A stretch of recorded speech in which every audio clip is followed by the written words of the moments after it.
Kevin Costner is one of the most respected figures in American cinema, not because his life was easy, but because it never was. He played love with quiet strength in The Bodyguard, inspired belief and hope in Field of Dreams, and forever altered Hollywood's understanding of storytelling when he directed and starred in Dances with Wolves. His presence on screen was never loud or flashy. It was steady, grounded, and human. Behind the calm confidence audiences admired lived a man who had endured loneliness, loss, doubt, and repeated reinvention. Fame gave him recognition, wealth, and power, but it never shielded him from pain. Marriages ended, homes fell silent, criticism turned cruel, and success demanded more than it ever promised to return. Now, in his 70s, Kevin Costner stands not as a flawless icon, but as proof that endurance matters more than perfection, and that continuing forward can be the bravest act of all. Childhood rooted in instability and quiet strength. Kevin Costner was born on January 18, 1955, in Lynwood, California, into a working-class family that knew struggle intimately. His father, Bill Costner, worked long, exhausting days repairing power lines, often returning home physically drained, but committed to providing stability where he could. His mother, Sharon, was a social worker who spent her days supporting others through crisis before coming home to care for her own family. 2 years before Kevin was born, his parents lost a newborn son, Mark, a tragedy that reshaped their household in ways that were never openly discussed. Grief lingered quietly in the background, creating an emotional distance that Kevin sensed even as a child. Love existed, but it was cautious, guarded by the fear of loss. That unspoken sorrow taught Kevin early on that life could change without warning, and that strength often meant carrying pain silently. Growing up, always moving, always adapting.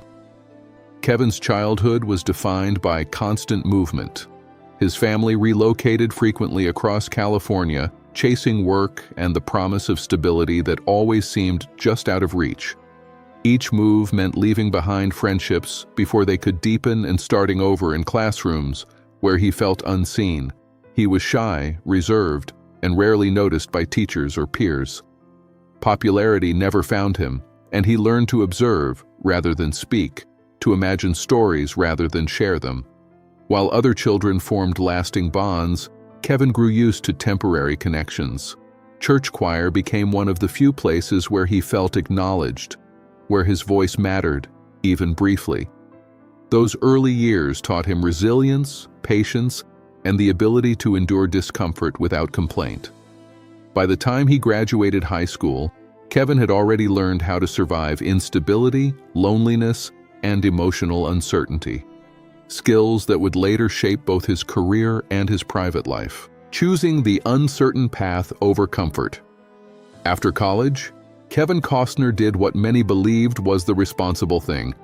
He earned a degree in marketing and finance, secured a steady office job, and married his college sweetheart, Cindy Silva. From the outside, his life appeared stable and sensible, yet internally, he felt disconnected from himself. The predictability of corporate life drained him, leaving him restless and unfulfilled. During his honeymoon, a chance conversation with actor Richard Burton became a turning point.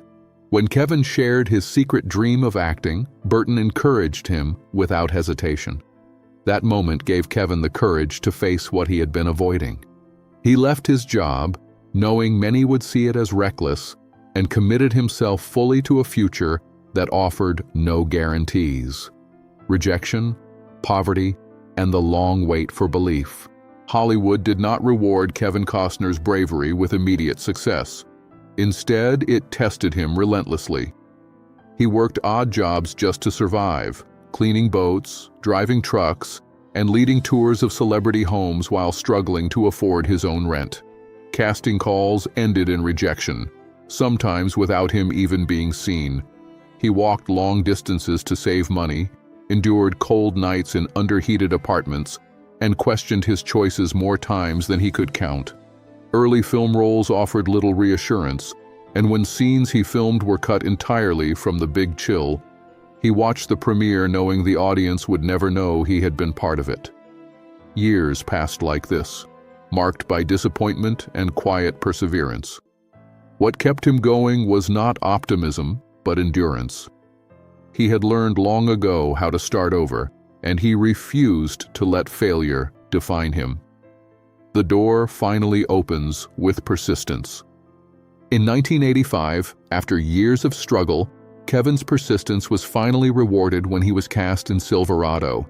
This time, he stepped in front of the camera with the focus of someone who understood how rare opportunity could be.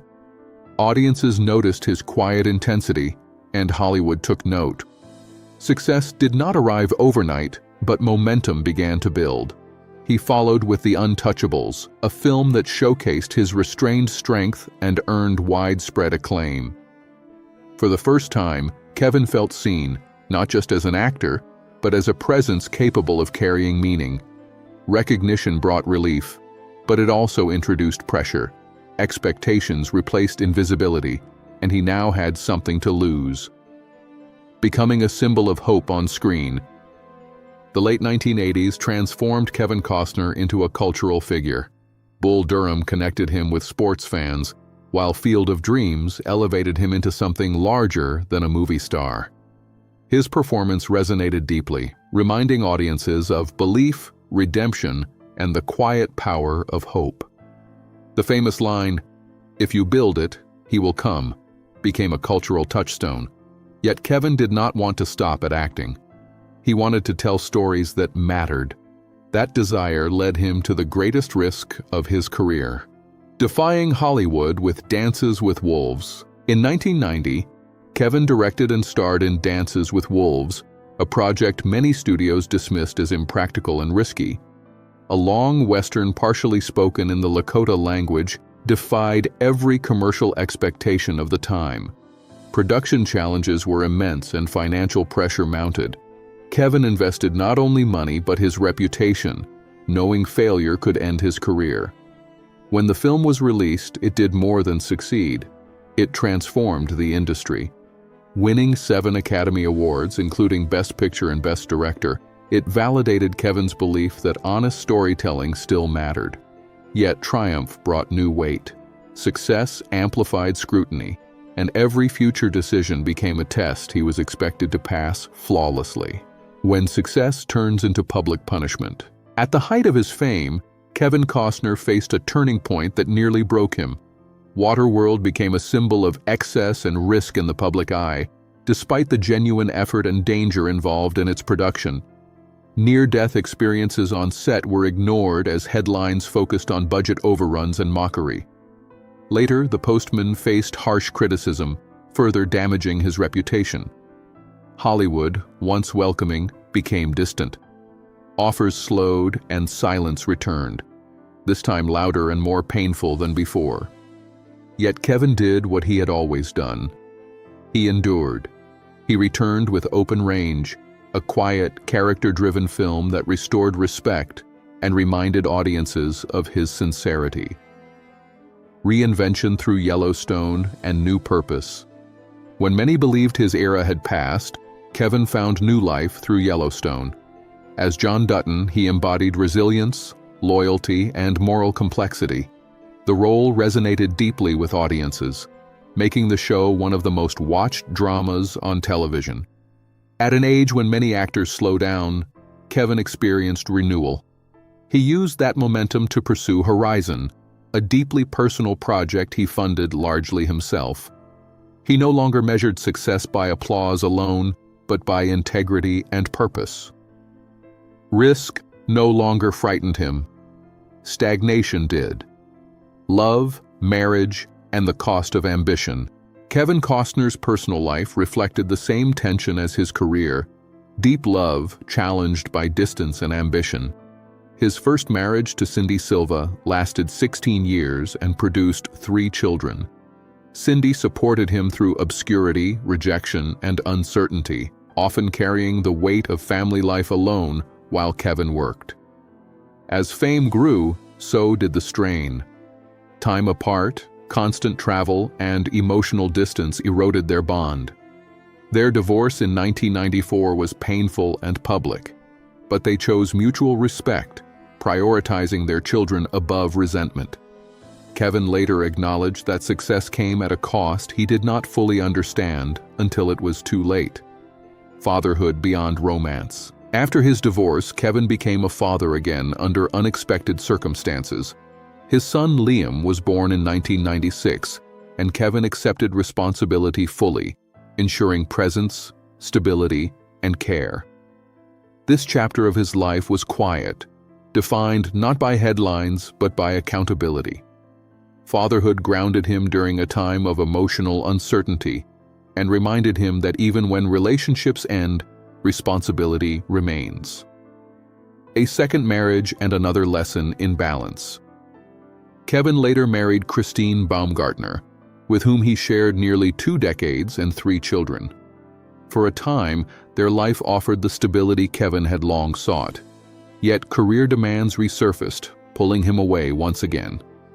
Over time, differing needs created distance, and their marriage ended in 2023. The separation was painful and public, but Kevin emphasized respect and co-parenting. The loss reinforced a truth he had faced before.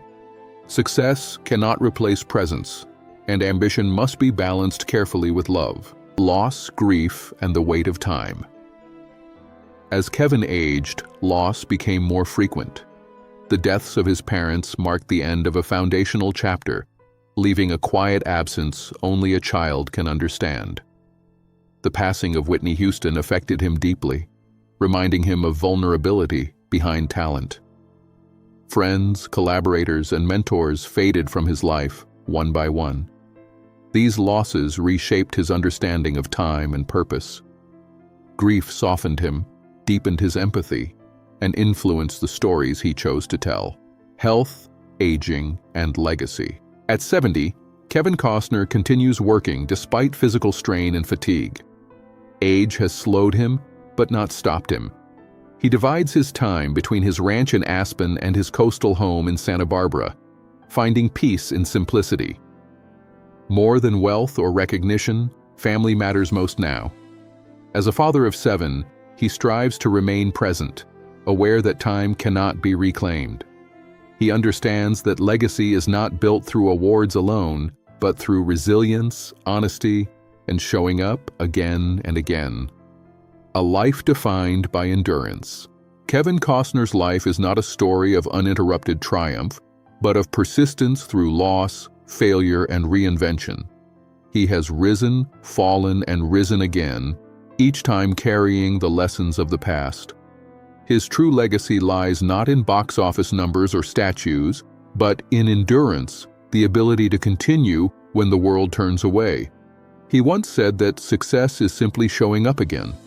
At this stage of life, that belief defines him more than ever. Older, wiser, and still standing, Kevin Costner remains a testament to the power of resilience and the quiet courage to keep going.